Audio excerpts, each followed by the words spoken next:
दोस्तों अगर आप भी ऋषभ पंत और सुनील नारायण को बेहद ही खतरनाक बल्लेबाज मानते हैं तो वीडियो को लाइक जरूर कीजिएगा। दोस्तों दिल्ली की अकेली धज्जियां उड़ाते हुए सुनील नारायण ने रच डाला इतिहास। चौके छक्कों की लाई ऐसी सुनामी 6 ओवर में ही पहुंचा दी अपनी टीम को जीत के बेहद करीब। तो आखिर कितनी गेंद में सुनील नारायण ने ठोक दिया आईपीएल इतिहास का सबसे तेज अर्धशतक। आखिरकार नारायण के साथ कोलकाता के किस बल्लेबाज ने दिल्ली की उड़ाई धज्जियां। आखिर अपनी घातक बल्लेबाजी से कितने रनों का दिया इन्होंने दिल्ली को पहाड़ जैसा लक्ष्य।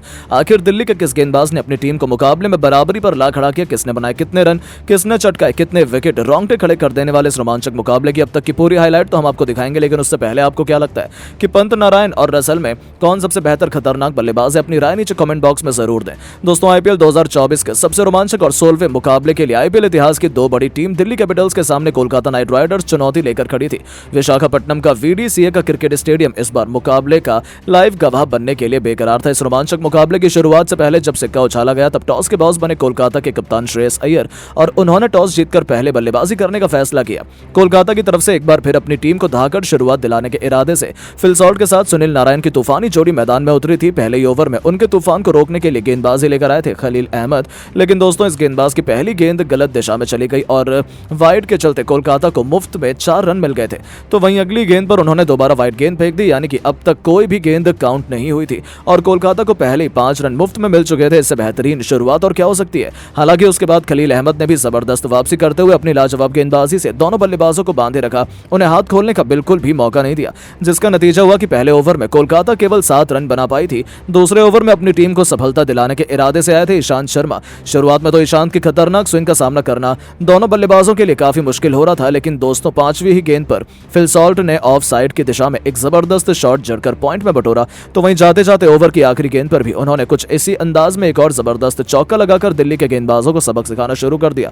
2 ओवर में ही कोलकाता की पारी 17 रनों तक पहुंच चुकी थी, लेकिन दोस्तों ये तो तूफान के पहले की शांति थी। असली तबाही तो तीसरे ओवर से शुरू हुई। जी हां, आपको बता दें तीसरा ओवर लेकर आए एक बार फिर से खलील अहमद। जहां पर एक तरफ दिल्ली विकेट के लिए तरस रही थी तो वहीं ये दोनों बल्लेबाज तो सिर पर कफन बांधकर उतरे थे। खलील अहमद की धज्जियां उड़ाते हुए सुनील नारायण ने पहले इस खिलाड़ी को लगातार एक के बाद एक 2 चौके लगाए, तो जाते जाते ओवर की आखिरी गेंद पर फिलिप सॉल्ट ने भी एक जबरदस्त चौका लगाया और चौकों की हैट्रिक के चलते इस ओवर में दोनों ने मिलकर कुल 15 रन बटोरे। तो 3 ओवर में ही कोलकाता का स्कोर 32 रनों तक पहुंच चुका था। अब तो कोलकाता की जबरदस्त शुरुआत हुई थी। दिल्ली के गेंदबाज पूरी तरीके से विकेट लेने में नाकामयाब नजर आ रहे थे। फिर चौथे ओवर में तो सुनील नारायण ने जो किया उसे कोई भूल नहीं पाएगा। गेंदबाजी लेकर आए थे ईशांत शर्मा, जिनका स्वागत सुनील नारायण ने गेंदबाजों के सिर के ऊपर से गगनचुंबी छक्का लगाकर किया। तो वहीं अपनी गलती से ईशांत शर्मा कुछ भी नहीं सीखे। एक बार फिर उन्होंने सुनील नारायण का फुल लेंथ गेंद डालने की गलती करी, जिसका बखूबी फायदा उठाते हुए इस बार सुनील नारायण ने इस गेंद को बाउंड्री के बाहर मिड विकेट के ऊपर से छक्के के लिए डिपॉजिट कर लगातार 2 गेंद पर 2 तूफानी छक्के जड़ दिए थे। अभी से पूरा स्टेडियम कोलकाता के नारे लगा रहा था। दिल्ली का खेमा हैरान और परेशान हो चुका था। उनके फैंस की बोलती बंद थी, यहां तक कि खुद कप्तान ऋषभ पंत भी दंग रह गए थे, क्योंकि उनका हर एक प्लान पूरी तरह से फ्लॉप साबित हो रहा था। यहां तक कि तीसरी ही गेंद पर सुनील नारायण ने एक और चौका लगा लिया। इन दोनों की जिस तीसरे से तांडव मचाया था, अभी से दिल्ली मैच में बहुत पीछे नजर आ रही थी। ऐसा लग रहा था कोलकाता पूरी तरीके से दिल्ली पर हावी है, लेकिन नारायण का तूफान अभी भी थमा नहीं।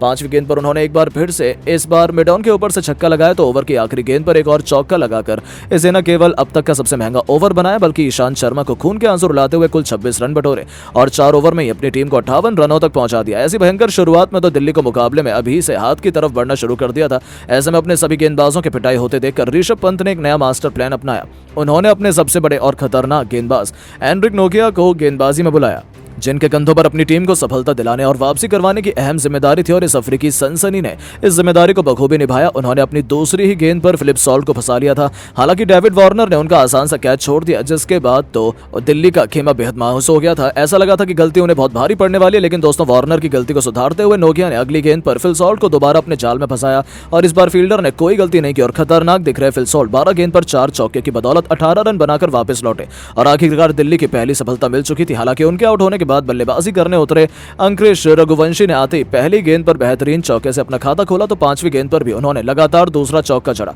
और अपनी टीम को 5 ओवर में 70 रनों तक पहुंचा दिया। ऐसा लगा था कि पहले विकेट के बाद तो दिल्ली मैच में वापसी आ जाएगी, लेकिन दोस्तों सुनील नारायण के इरादे तो कुछ और ही थे।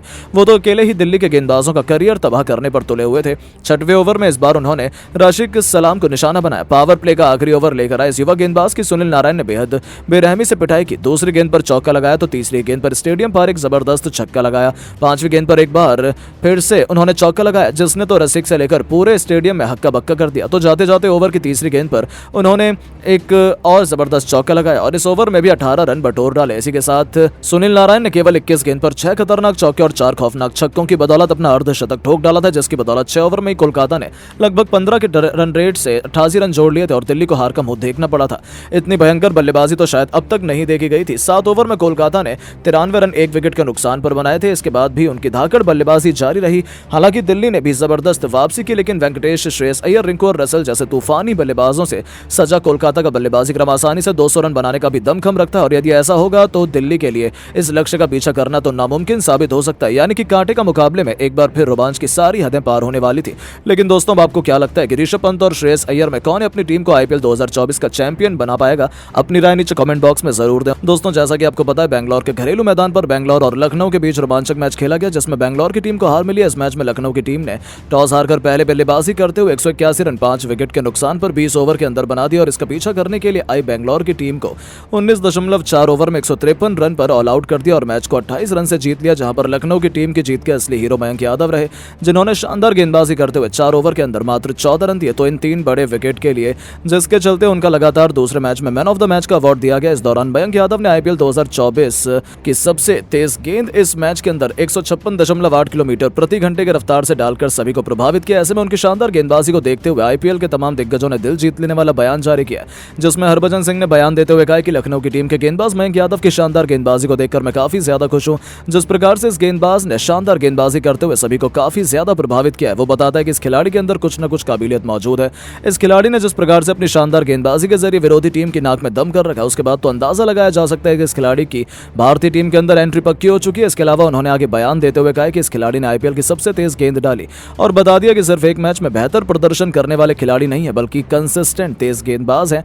तो वहीं एबी डिविलियर्स ने बयान देते हुए कहा कि हमारी बेंगलोर की टीम के खिलाफ लखनऊ की टीम के गेंदबाज मयंक यादव ने काफी ज्यादा बेहतर गेंदबाजी की। उन्होंने सिर्फ बेहतर गेंदबाजी नहीं की, बल्कि उन्होंने पूरी दुनिया को संदेश दे दिया है कि यह खिलाड़ी आने वाले समय में दुनिया के अंदर तहलका मचाने वाला है। इसके अलावा उन्होंने आगे बयान देते हुए कहा कि मयंक यादव की शानदार गेंदबाजी और उनकी सबसे तेज रफ्तार की गेंद इस बात को चीख चीख कर बता रही है कि इस तेज गेंदबाज को उमरान मलिक की तरह भारतीय टीम यूज ना करे। मेरा मानना है कि मयंक यादव अगर इसी तरीके से शानदार गेंदबाजी करते रहे तो वो भारतीय टीम के अंदर तो शामिल होंगे ही, साथ में T20 वर्ल्ड कप के अंदर भी खेलते हुए दिखाई देंगे। तो वहीं लसित मलिंगा ने बयान देते हुए कहा है कि भारतीय टीम के अंदर काफी कम बेहतरीन तेज गेंदबाज मौजूद हैं। हालांकि इस भारतीय टीम के पास सबसे तेज रफ्तार के गेंदबाज तो ना के बराबर है, लेकिन जिस प्रकार से जसप्रीत बुमराह, मोहम्मद शमी, मोहम्मद सिराज जैसे खिलाड़ियों का बेहतर प्रदर्शन भारत के लिए यादगार साबित हुआ है, उसके बाद अब धीरे धीरे सबसे तेज गेंदबाज भारत की धरती से निकल रहे हैं। जिस प्रकार से मलिक ने अपनी तेज रफ्तार से सभी को प्रभावित किया, उसी तरीके से मयंक यादव भी सभी को प्रभावित कर रहे हैं। इसके अलावा उन्होंने आगे बयान देते हुए कहा कि मयंक यादव अगर इसी तरीके से शानदार गेंदबाजी करते रहे तो भारतीय टीम के अंदर उनकी जगह